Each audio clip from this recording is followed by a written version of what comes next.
Das Prinzessli auf der Erbse. Es war einmal ein Prinz, der eine Prinzessin heiraten wollte. Aber es musste eine richtige Prinzessin sein.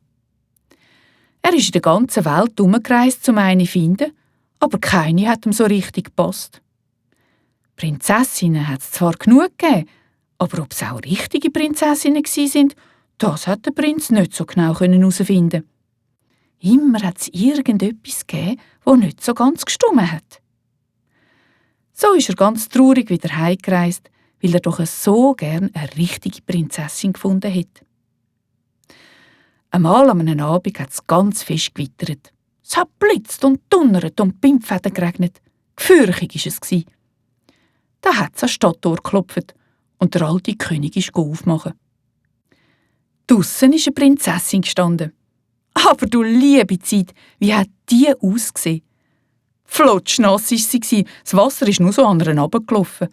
Aber sie hat behauptet, sie sei eine richtige Prinzessin.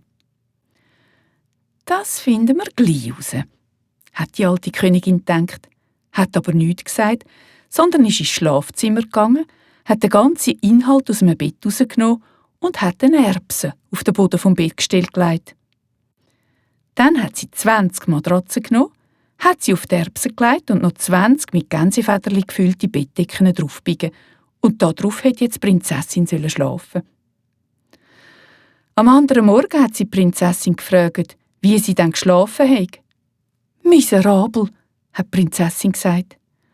«Ich habe fast die ganze Nacht kein Auge zugemacht. Wer weiss, was in dem Bett war? Ich musste auf etwas Härtem liegen. Ich bin grün und blau, richtig gereddert.»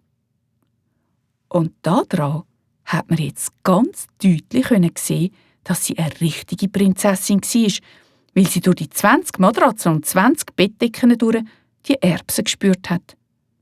So feinfühlig kann nur ein Prinzessli sein. Da hat sie den Prinz zur Frau genommen, weil er jetzt ganz sicher war, dass sie eine richtige Prinzessin war. Die Erbse ist ins Museum gekommen und dort ist sie heute noch zu bewundern, wenn sie in der Zwischenzeit niemand gestohlen hat. Und daran sieht man eben, dass das eine wahre Geschichte ist.